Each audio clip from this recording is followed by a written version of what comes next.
بسم اللہ۔ گورنروں کے فرائض۔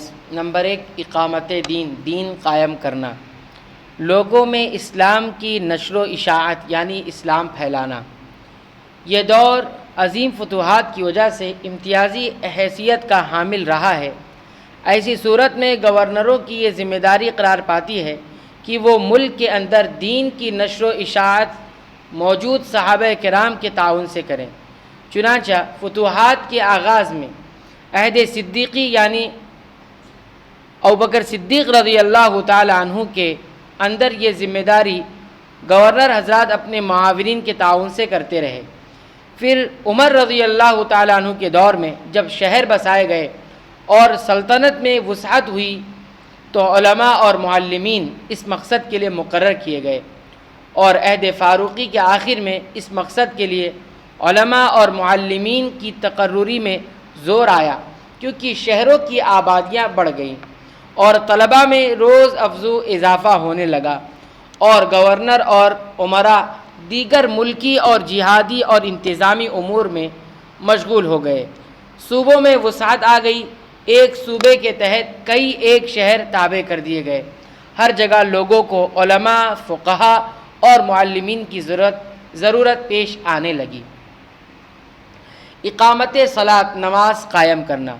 چاروں خلفائے راشدین کے دور میں دارالخلافہ میں خلیفہ بذات خود جمعہ، جماعت اور عیدین قائم کرتا، امامت کے فرائض انجام دیتا، جمعہ اور عیدین اور دیگر مواقع پر خطبہ دیتا۔ اسی طرح ان کے نائب اپنے اپنے مقام پر اس ذمہ داری کو انجام دیتے، اور خلفائے راشدین کے پورے دور میں گورنر حضرات خطبہ اور امامت کے فرائض انجام دیتے تھے۔ دین اور اس کے اصول اور عقائد کی حفاظت۔ رسول اللہ صلی اللہ علیہ وسلم کی وفات کے بعد خلفائے راشدین نے اسلام کی اس کے صحیح اصول اور عقائد پر حفاظت کی اپنی ذمہ داری کو محسوس کیا۔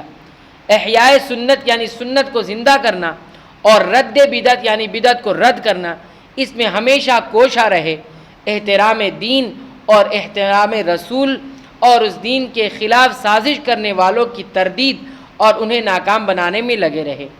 عثمان رضی اللہ عنہ نے اس سلسلے میں عظیم خدمت پیش کی، قرآن کے مختلف نسخے کتابت کرائے یعنی لکھائے اور مختلف شہروں کو روانہ فرمائے، اور اپنے گورنروں کو حکم جاری کیا کہ دیگر ذاتی تیار کردہ قرآنی نسخوں کو جلا دیا جائے۔ اصول دین اور قرآن کی حفاظت کی خاطر ہی آپ نے ایسا کیا، اور اسی طرح آپ کے گورنروں اور امراء نے سبائی تحریک کو دبانے اور اس کے اسلام منافی افکار و نظریات اور شبہات کا پردہ چاک کرنے کی بھرپور کوشش کی۔ غرض کی دین اسلام کی حفاظت اور اس کا احترام گورنروں کے اہم ترین فرائض میں سے تھے جو ان کے سپرد کیے گئے تھے۔ تنظیم اور تعمیر مساجد۔ سفر ہجرت میں جب رسول اللہ صلی اللہ علیہ وسلم قباء پہنچے تو آپ نے اسلام کی سب سے پہلی مسجد وہاں تعمیر کی، اور مدینہ طیبہ پہنچنے کے بعد آپ نے مسجد نبوی کی تعمیر کا آغاز فرمایا۔ رسول اللہ صلی اللہ علیہ وسلم جن گورنروں کو مقرر فرماتے وہ اپنے اپنے مقامات پر مساجد کی تعمیر کا اہتمام فرماتے۔ خلفائے راشدین تعمیر مساجد کی اس سنت پر قائم رہے۔ جن علاقوں اور شہروں کو مسلمان فتح کرتے وہاں مسجد کی تعمیر کا اہتمام کرتے۔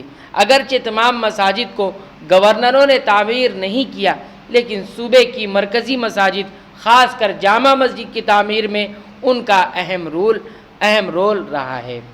تو یہ کچھ فرائض تھے جو گورنروں کے ذمے آتے تھے، اور بھی فرائض کا تذکرہ کیا گیا ہے، انشاءاللہ ہم اسے آئندہ درس میں دیکھیں گے۔